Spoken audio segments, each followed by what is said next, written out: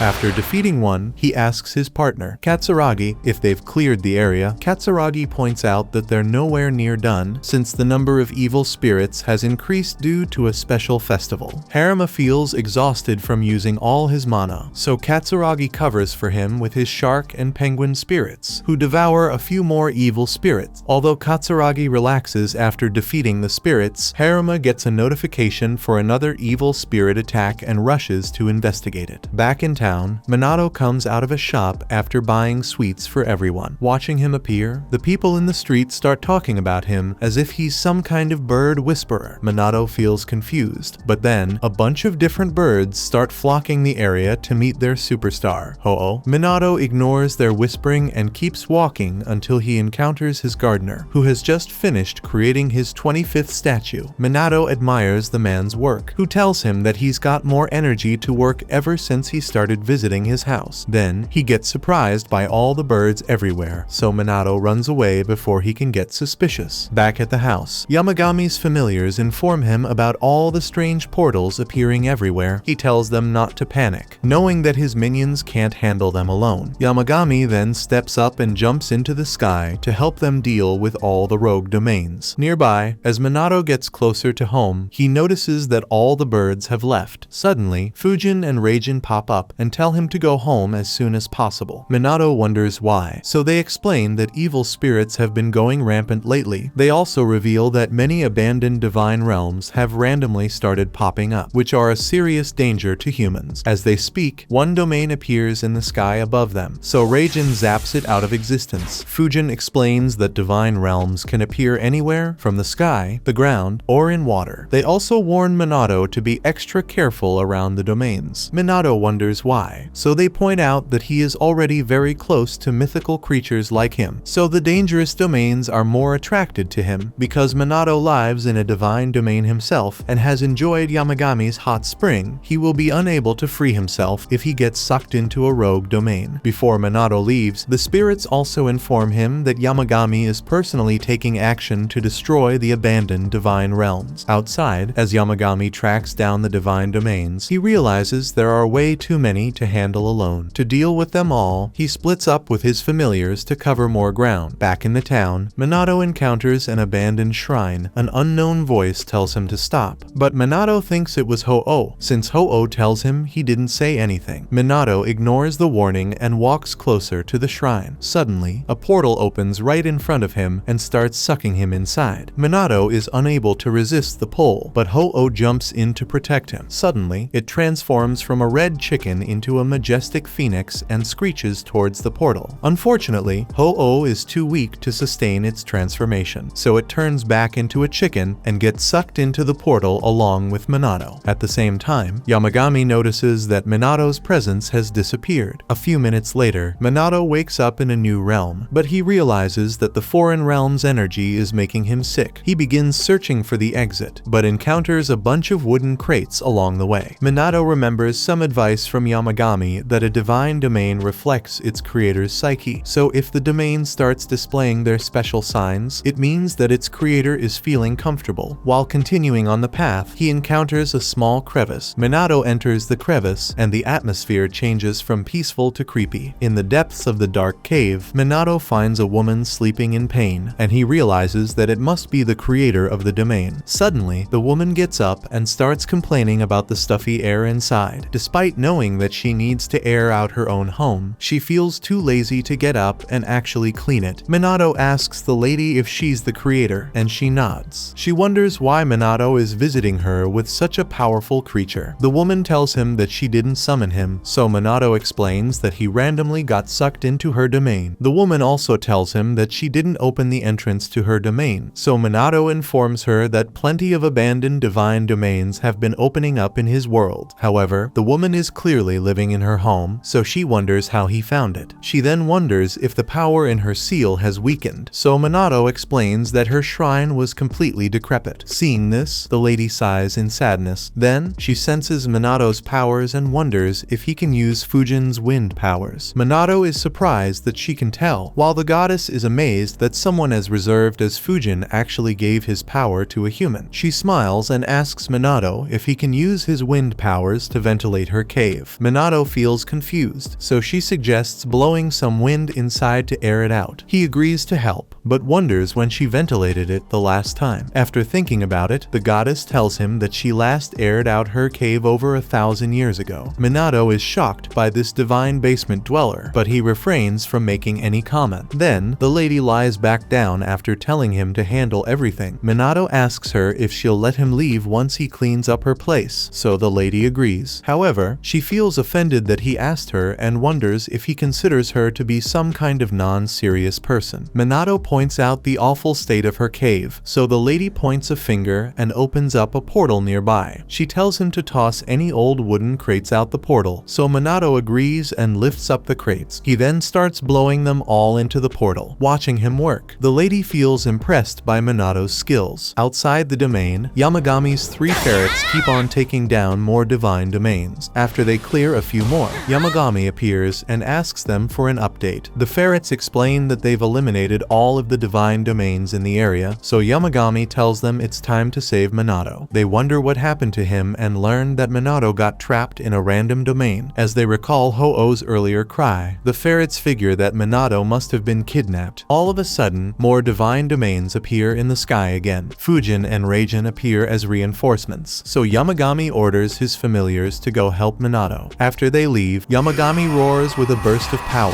which destroys the new domains. Impressed by his power, the 2 spirits praise Yamagami. They wonder if he can make his mountain erupt at the peak of his strength, but he reminds them that the last eruption was over 1,500 years ago. Back in the divine domain, Minato finishes cleaning up the lazy goddess's cave. Once he's done, he asks her to check if the room looks okay. As the goddess opens her eyes, she feels surprised to see it all clean. However, she still thinks that the air feels a bit stuffy. To solve this, Minato pulls out some leaves from his pocket. The goddess wonders what they are, so he explains that they're from his garden's sacred tree. Then, Minato sends the leaves flying into the air, and they immediately clear all of the dark miasma from it. Seeing this, the goddess feels impressed by his abilities once again. Minato explains that the Kusunoki leaves carry great power, so he takes them everywhere he goes. Finally, the goddess gets up and thanks Minato once again for a job well done. She asks him if he can give her some more Kusunoki leaves, so Minato gives one to her. The goddess takes the leaf, appreciates its fragrance, and offers to grant Minato her own power as a token of thanks. She points to his head, which transfers a strange power inside Minato's body. He wonders what she did, so the goddess explains that she gave him a sealing power. Minato asks what he can seal now, so she explains that he can seal all kinds of invisible things. She reveals that he can even seal emotions, regrets, and other supernatural powers into anything he wants. Finally, Minato realizes why she had so many crates in her domain. The goddess nods, explaining that all the crates she had contained people's unresolved dreams, regrets, powers, and other burdens. She then tells him that he doesn't need to seal things into crates. She tells Minato that he can use anything he wants, before saying that it's completely optional for him to use her powers. She warns him that unless he trains to use her power at will, it will only activate under the right conditions. After explaining this, she lies back down to sleep. Minato panics and reminds her that she hasn't shown him the exit to her domain yet. However, the goddess is already out like a light. Minato thinks about waking her, but he'd rather die out of courtesy instead of disturbing her sleep. Luckily, the ferrets open a portal inside the domain, so Minato leaves with them. Once outside, he thanks them for saving his life. The ferrets apologize excuse for being so late, explaining that they were dealing with all the other divine domains popping around in the city. Minato tells them that he received a sealing power from the person inside the domain. At the mention of sealing, the ferrets realize that domain's owner is Amaterasu. Minato is shocked, since Amaterasu is a very famous deity, but she looks completely different in person. Minato then wonders how the ferrets found his location. They explain that they tracked down Ho-Oh's cry, so Minato makes a mental note to thank his feathery friend. However, the ferrets tell him that he should also thank the wind spirits. Minato wonders why, so they explain that the wind spirits help them find Amaterasu's domain. They also ask if Minato heard any voices before getting sucked in, so he realizes it was the wind spirits warning him about the danger. Then, the ferrets ask him to concentrate to try to hear the wind spirits around them. Minato closes his eyes and focuses hard, and soon, he hears joyous little voices speak to him. Now that he can hear the wind spirits, he thanks them all for saving his life. Meanwhile, somewhere else, Haruma waits outside an abandoned establishment. Katsuragi catches up to him just in time to see some other exorcists walk by. The other exorcists explain that they've already purified all the evil spirits in the location. However, the exorcists ask him why he's in their region, since there's an unspoken rule among official exorcists to remain inside their own jurisdiction. After making this threat, the other exorcists leave, so Katsuragi tells Haruma that they're a lazy group of exorcists which charge extraordinary fees just to deal with normal cases. He hopes that they stay out of trouble, while Haruma stays silent. Back in Minato's house, he brings over some treats for all his companions. However, he finds Yamagami missing. After looking around, Minato realizes that Yamagami has shrunk back to his chibai size. Yamagami explains that he used too much power defeating the domains, so Minato tells him to quickly eat up and restore his strength. Watching the little wolf eat, Minato thinks he looks quite cute, but Yamagami playfully warns him not to play with him. That was episode 5. Subscribe to not miss the next part and watch the next video on screen.